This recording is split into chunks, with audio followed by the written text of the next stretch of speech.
I was reminded of a song I wish I had rehearsed before coming up here. But that song, back in 2009, I think I wrote a song called In This Place. And as we were singing that, I was reminded of it. It's just like, wow, it'd be so perfect here today, right? After this In This Place song. So I'm just going to tell you the words. It goes, all of us together now. We sent the message out. Time for a change. A new revolution. It doesn't matter who you are.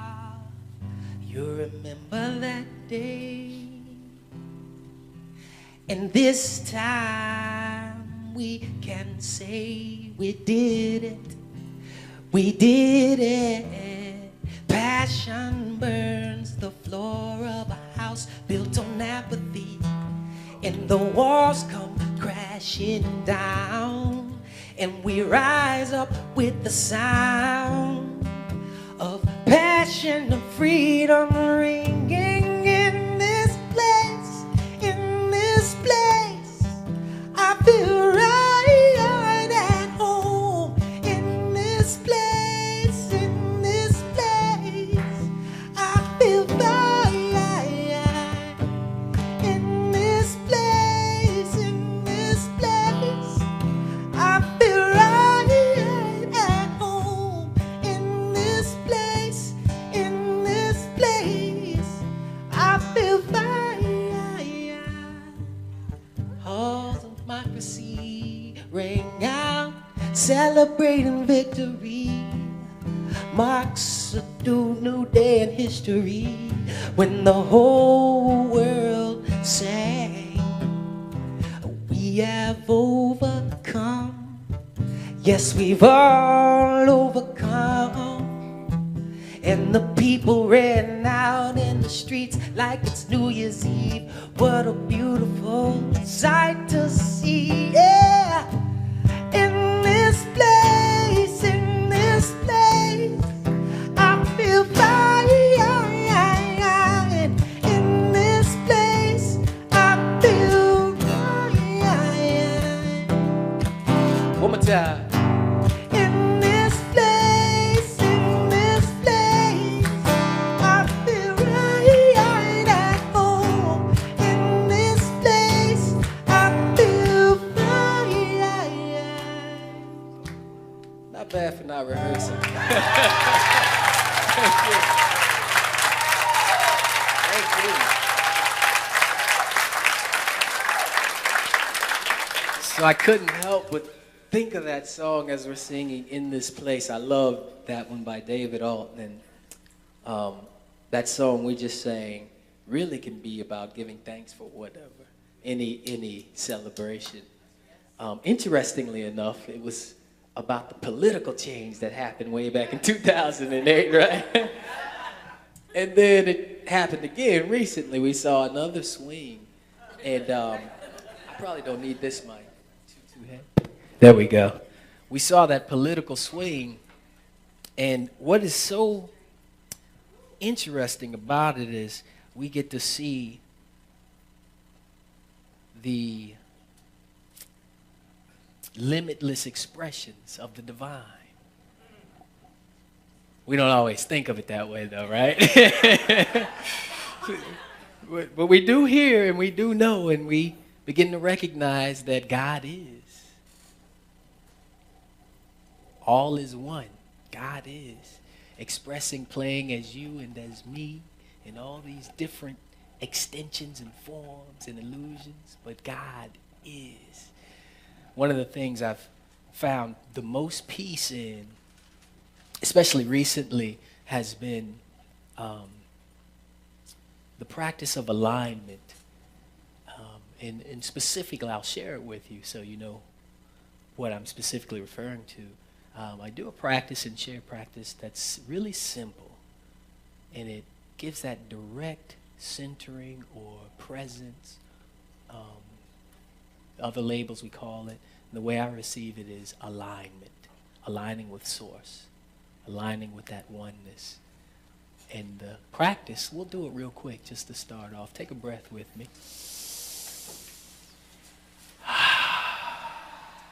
And just relax, close your eyes. And as you feel into that presence that's here, feeling into the source energy that you're feeling in your body, however it's showing up, just being aware of it, observing it, not trying to fix anything, change anything, just being as you breathe and relax.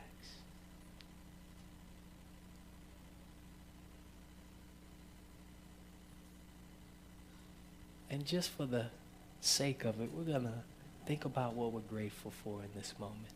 If you'd like to feel gratitude, if you'd like to give thanks, just think of what you're grateful for. Perhaps what you've experienced today thus far. Encountering loved ones, friends, and those extensions and reflections of yourself. Kindness is shown to you, gifts, hugs.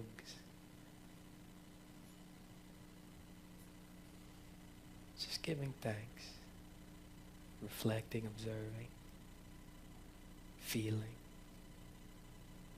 Take another breath.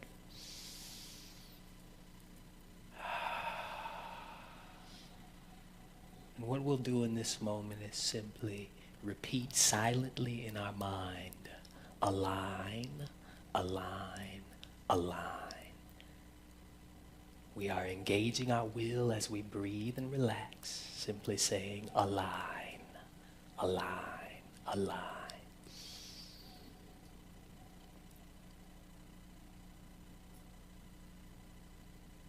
Breathe, relax, and repeat align, align. You are invoking your will, activating alignment with source by simply saying align, align, align.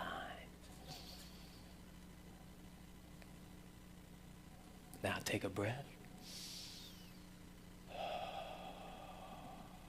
and repeat allow, allow, allow. Silently in your mind, allow, allow, allow.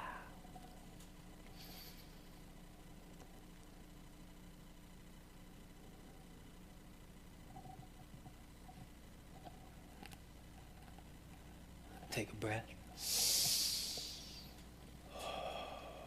Now repeat, let go, let go, let go, let go, let go.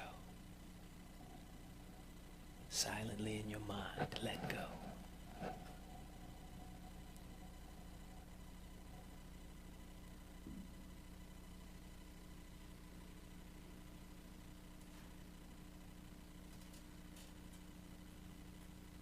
Take a breath.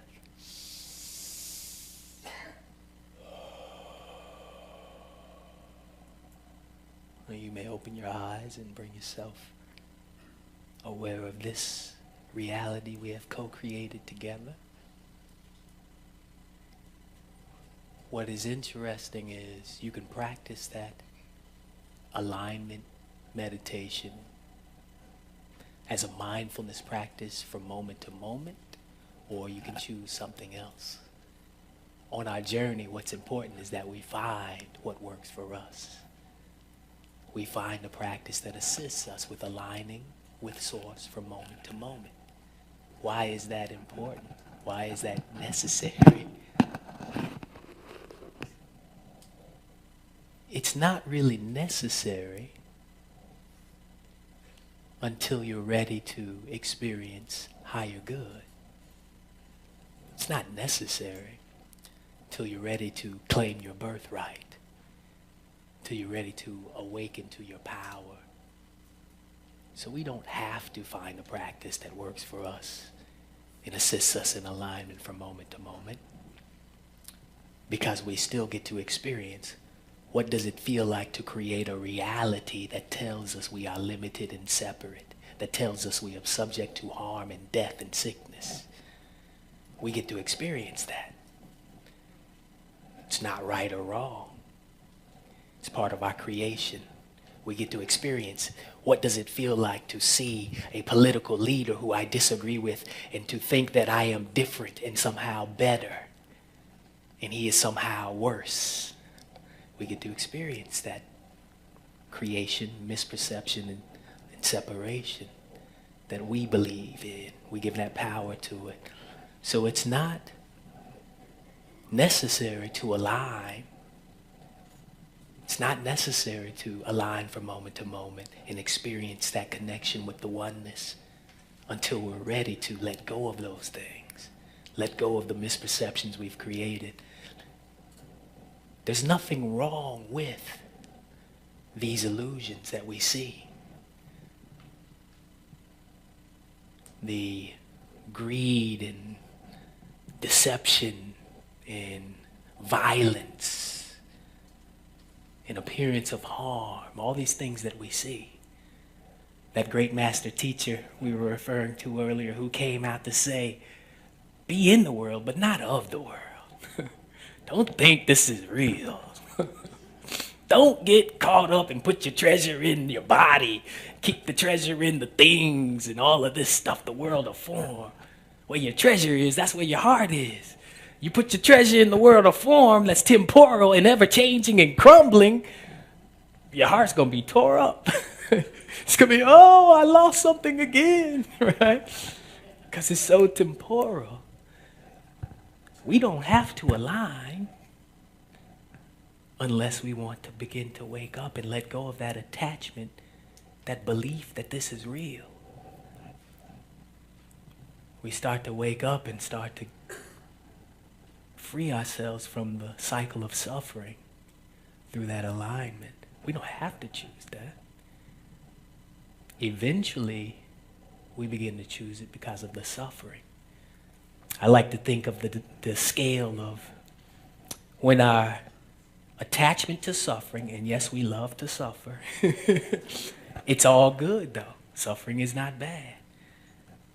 When our attachment to suffering, our attachment to believing that the illusion is real, our attachment to believing that the movie is real, believing that I am powerless, limitless, subject to harm, and so are you and you and you.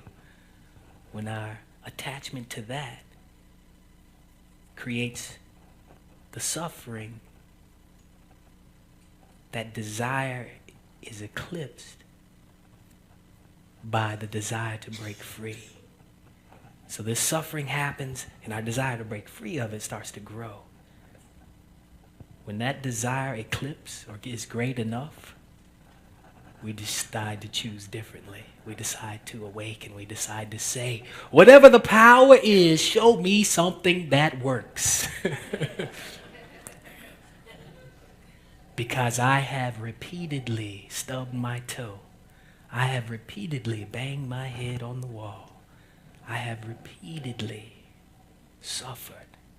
I think I'm ready. I think I'm ready to open up and let go of some of these attachments. So that's the beauty of the journey, is finding those practices that work for us, finding those practices that assist us in aligning from moment to moment. So think of those of us who have, how many of us have a spiritual practice in the morning? Like you get up in the morning. And do you find that when you engage in that spiritual practice and you feel connected, that somehow it assists the rest of your day to some degree? So I've experienced that as well. How many of you have ever skipped your spiritual practice in the morning? And get this, keep your hand up if you still had a great day. Now raise your hand if you skipped it and you didn't have what you thought was a great day, right? It happens all kinds of ways. What's amazing is, it's not so much about whether you have that morning spiritual practice. It's about in the moment, what are you choosing? In the moment, what are you creating? When we resist what is occurring, whether through judgment, whether through attachment, attachment being not wanting it to change, right? It's temporal, so it's gonna change if it's out here, right? But when we resist, we create that suffering.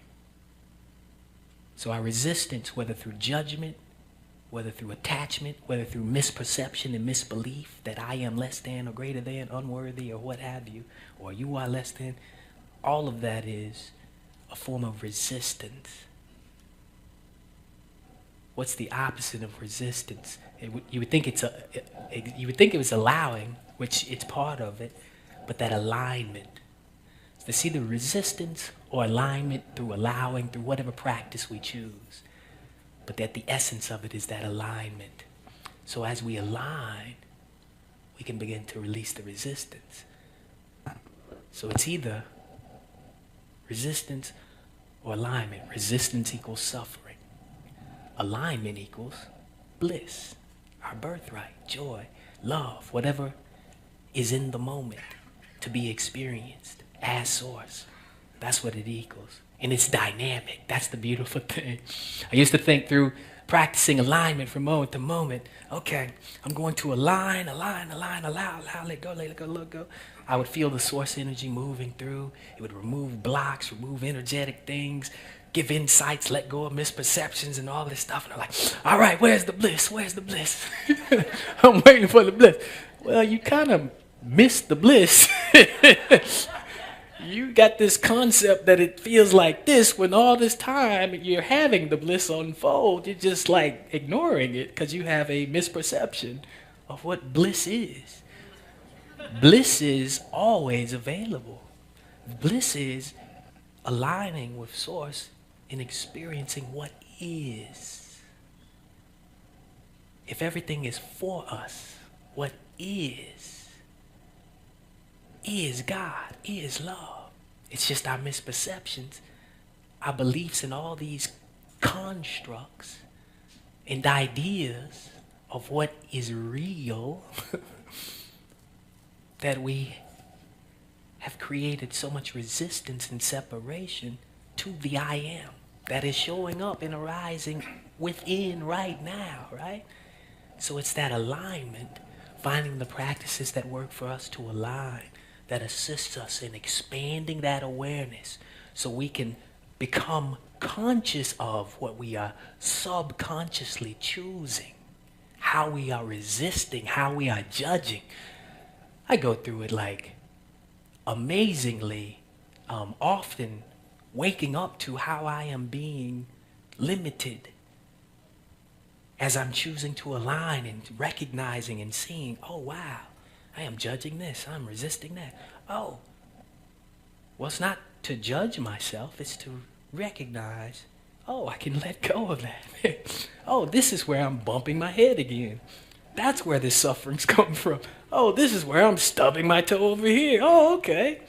A lot of times we start to create judgment and misperception about the judgment and misperception we see, right? So the only thing I found to assist in not falling for all these fragmented loops of judgment and separation and chaos and insanity is alignment. It's the only thing I found to tap into that genius and to assist from moment to moment, to guide, to flow, to allow whatever arises to navigate it where it is blissful and we can see the perfection, feel the perfection and the connection within it through that alignment from moment to moment. So finding those practices that work for us, that's part of this journey. It's cool we forgot and created this amazing movie. You like to go to the movies? I do, right? The fact that you are here says you like to go to the movies. You came to this one. We got to co-create it together, right? This world of form. It is amazing to me that this is just a small fraction of what we have created. This world of form, bodies, this dimension, virtual reality, it's just a little smidget of what we've created, the real power we have. And as we align and expand, we begin to experience more of what we are. That oneness, that perfection, and that power. We begin to expand and experience the awe of what we are, the glory of what we are. That alignment, that genius, that higher consciousness, the I am, the Christ, the Holy Spirit, as we call that in through alignment, we receive that source energy, and it removes the blocks and the misperceptions, begins to expand, and we unfold into what we truly are. Or we choose to resist and continue feeling what it feels like to believe we are separate. We've been given all power. So our beliefs, we get to experience. We are that.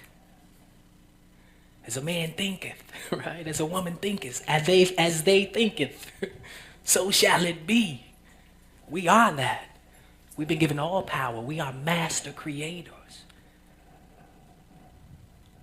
Many of us are master creators, creating subconsciously and unaware of our power. We've created the beliefs that something is wrong with the world.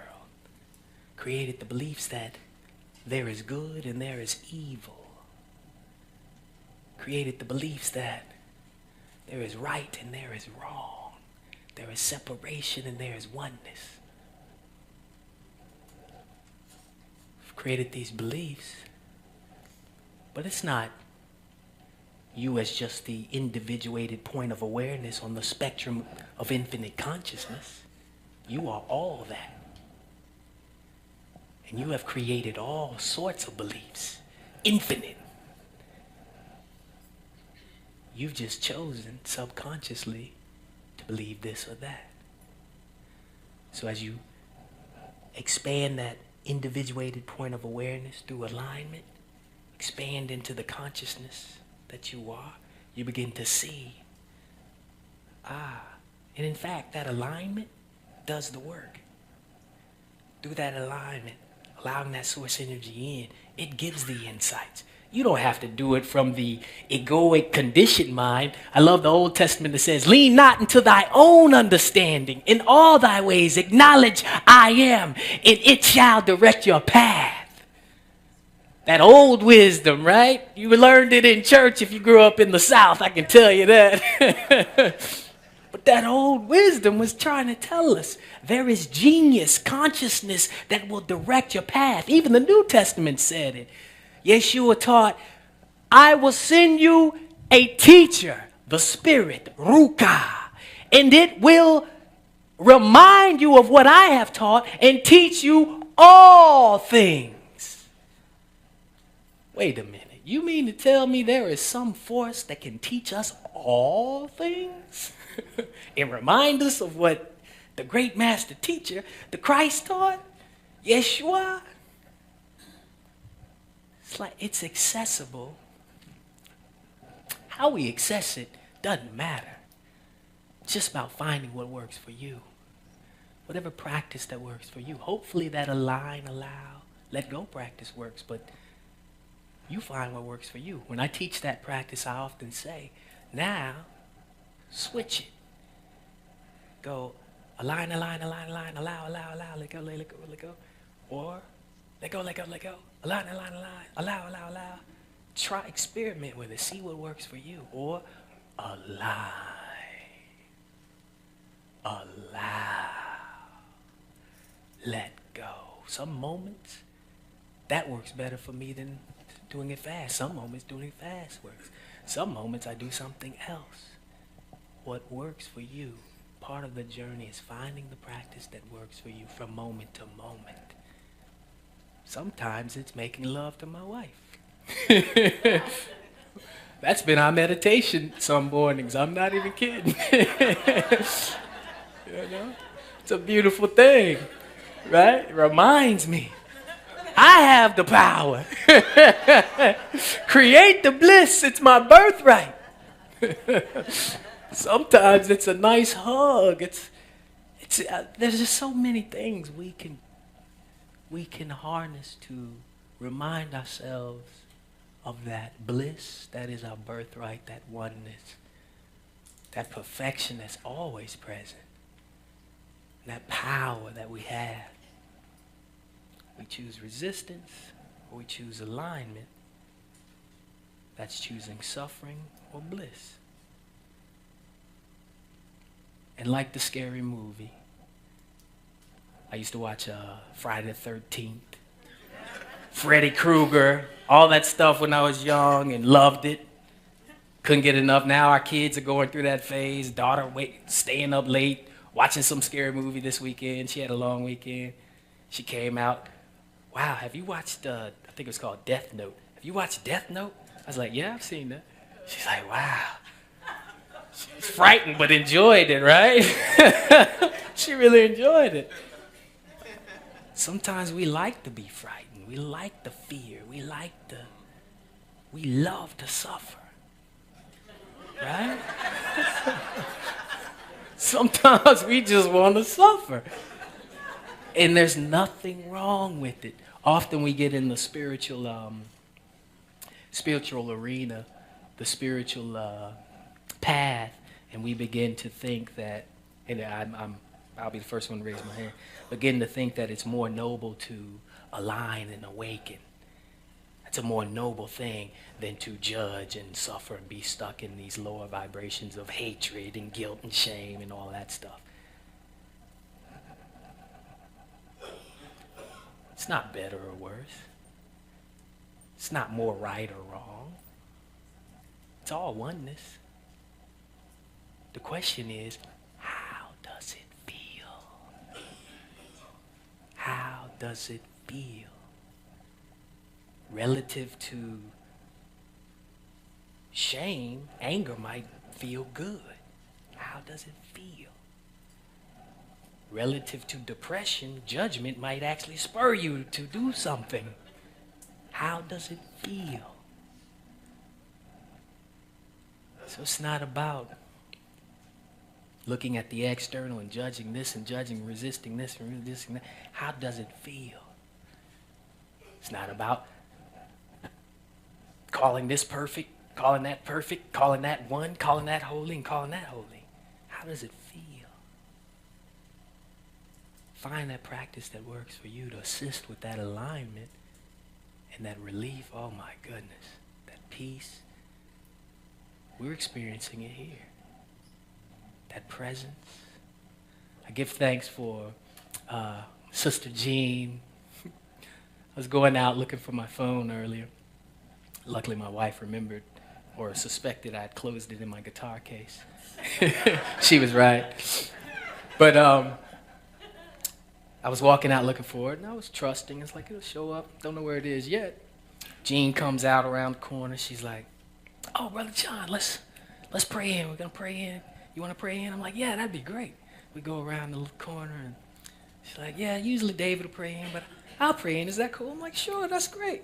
We hold hands. She prays in. I'm just like, going for a ride. Just like, oh, yes. Thank you, Lord. Just like swimming in the presence of love and source and high frequency vibrations and relief and everything. It's like, man, I didn't even know I was holding on to some of this tension, you know? And just opening up to that alignment, letting it expand even deeper, expanding my awareness to see other layers, to release, removing the blocks. When two or more are gathered, as they say, what a beautiful practice. So thank you for that this morning. Thank you, Penelope, for the beautiful music and the rehearsals and Fuji and I'm going to get his name right. Imra. Thank you, Imra. Imra and Rob in the back doing his thing. All of us coming together just to connect, to celebrate, to remind each other of our oneness, our perfection, and our power. Real simple stuff, right? As we align, though, that's what creates the ability to navigate it in powerful ways so we can experience what we are choosing to create. So in that moment where we're holding hands, my intent was to align and to experience And I don't know what your intention was, but I'm pretty sure it was to celebrate and recognize that oneness, that perfection, because it came through your words and through the vibration. Such a beautiful experience when we come together and co-create that recognition of what's real, that experience of what's real. We begin to break through the veil. We break through the illusion of the separation, right? And feel into it. Feel into the peace that's there, the bliss that's there. We get to do that with each other. It's just a beautiful, beautiful thing I give thanks for. So as we remind each other and step into our alignment from moment to moment, we allow that light to come through. And what happens is we raise the consciousness of all humanity. We begin to be that source of kindness, of a smile, that source of appreciation, of hugs and love. We begin to be that source of light, peace. It goes without saying that I am no more special. I am no different than you are, for there is only oneness. Goes without saying, Oprah is no more special, no more different than you are. There is only oneness. Goes without saying, Trump is no more special, no more different than you are. For there is only oneness. However, we get to choose resistance or alignment, suffering or bliss, wherever we invest our belief in. Yeah, okay, I hear you. I've heard about that oneness thing.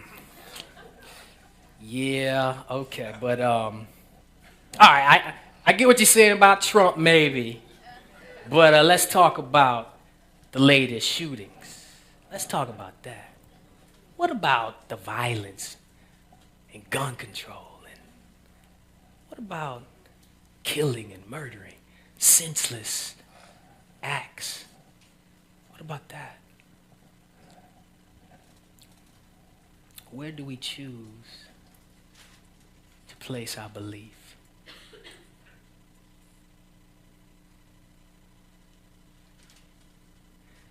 When we begin to make the physical form the real, the body the real, the separate identifications the real, then we are subject to harm, violence, and all of that. At that level of belief, that is hell.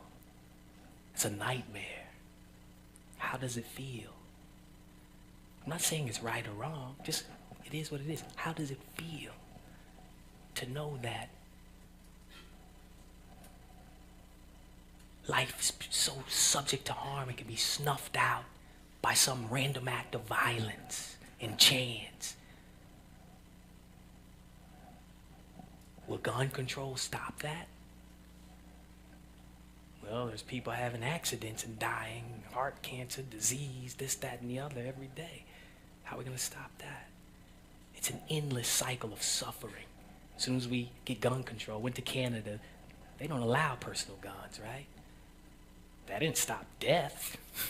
There's still death there. There's still all kinds of things going on, all kinds of injuries, all kinds of sickness and harm. The point is this.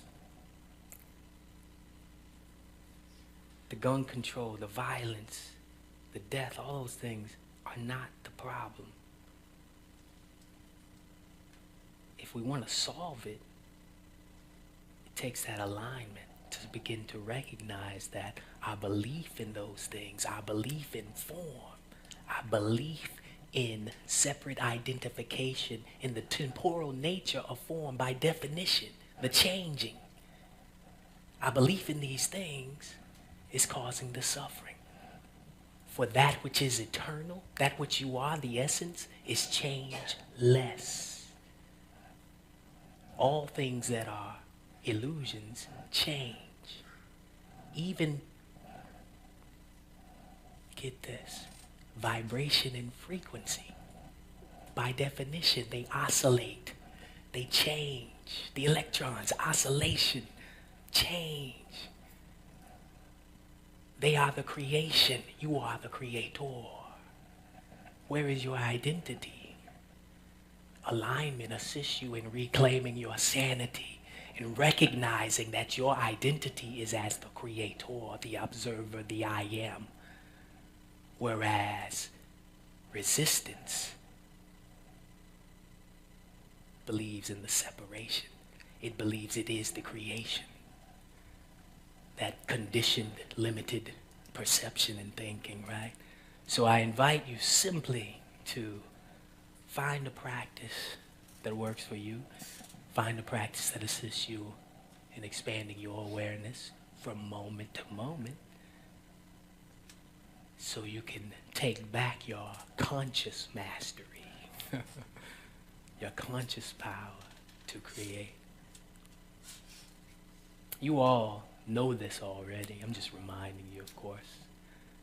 Reminding us. Just little reminders. So the book I have, The Abundance Vibration, A Guide to Alignment, just simply breaks down the levels of creation in a very simple way and how to navigate them through alignment. Give you a very quick synopsis of how this works. Much of what we talked about, if you think of creation as occurring at the first level, the primary level, that level is vibration and frequency. This is just a model to look at it. Don't think this is like the gospel that it only works this way and you can't look at it any other way. No, just a framework. First level, primary level of creation, vibration and frequency. Second level, what do you think that is? Sensation and feeling. I heard somebody whispered, I think. What do you think the third level is? Meaning, belief. Fourth level, form, manifestation. So when we seek to engage our power to create, the problem has been we're often thinking, I want to create this situation, I want to have this thing in the fourth level. Manifestation, right? Our power comes from all the levels, but primarily the first level. That's why teachers say, okay, drop down into past the level of meaning, down into the level of feeling. What are you seeking to feel? Clarify what it feels like, right? Okay, now you're creating at this level. What you're doing is activating a vibration that you create a sensation for, right? But it's still activating the frequency and the vibration at the primary level. When we become practicing our alignment helps us become more aware of what are we choosing at the frequency level. We can start letting go of the meaning that has kept us limited and constrained. When I feel the energy of vibration, the source energy arising, and I'm creating this vibration of excitement, I've attached, one, a belief in a meaning that this is excitement, and created the sensation level of excitement, right? Yet, one little switch, but maybe I'm not good enough to do this, right? Or maybe I'm not worthy of this, or maybe I'm gonna mess up. One little switch in the beliefs level switches and activates the meaning of fear and the sensation of fear, and it's the same vibration and frequency, right? We're consciously and subconsciously choosing at all these different levels. Alignment assists us in expanding our awareness to help us navigate conscious creation at this first level and allowing the sensations to flow in alignment with what desire dictates. Last thing, desire is of source. Desire is the seed. It is the seed of the frequency and the vibration.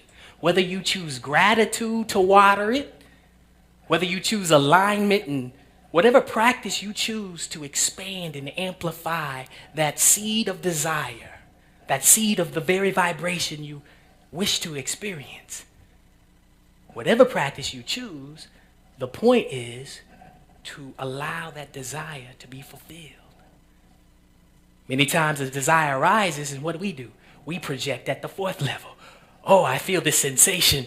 I think it means I want this and that and that. Therefore, I don't have this in the appearance of things yet. Therefore, I lack it. Oh, I activate this other belief and meaning of lack and resistance to what is. No, man, you missed the desire. It was right there. The seed is waiting for you to align, inflame, and amplify. It's right there. It's yours. You have all power. You lack nothing. Where are we creating at? The first level of vibration is where our power is. That's why we don't lack anything. We're not seeking the appearance, the temporal illusion. That's not where our power is located. Don't store your treasure out there. Your treasure is within. All power, the kingdom of God, the domain of vibration and frequency. You are that. So as you align, it allows you to be aware of that desire and recognize that even though the mind and the conditioned egoic thinking may be telling you, I want something out there, what I'm really seeking as the I am is to experience that desire amplified. For it is the very seed of what I am seeking. Play with that, align with that, practice that, and you'll see you lack nothing. No matter what your mind tells you, you lack nothing. So I hope I've reminded you of some things you can take with you and practice. Of course, you're welcome to pick up a copy of the Alignment Vibration. Musically, when I write, I just simply ask, what's seeking to be birthed? And I align and allow it to unfold. That's a nice analogy for life. What's seeking to be birthed? Aligning and allowing it all to unfold, accepting it all, so we can experience that bliss that's always here for us, or suffer. It's your choice. Hi, I'm David Alt, and I simply want to say thanks. Thanks for taking the time to watch our broadcast here at Spiritual Living Center of Atlanta. We have a vision, and that vision is to reawaken all to their spiritual magnificence. And one of the ways that we are able to do that is through this very medium of broadcasting. So if you got anything out of this, if you felt in any way inspired, or if something spoke to you directly, then I extend an invitation to you to become a part of our family by donating. And there are many ways in order for you to be able to do that. One is to simply go to our website at slca.com, and there you will find all different kinds of prompts that will help you support what it is that we are doing here in Atlanta. One way is to become a pledger. That means that you decide on a monthly basis that you are going to help us with this vision. Another way is to donate through our management system called Fellowship One, another through PayPal, and another even easier way is on your cell phone. You can do what's called text to tithe, and that number is 404-796-7030. Again, thank you so much for your support, and I invite you to come back weekly to see what it is that we're up to. Blessings.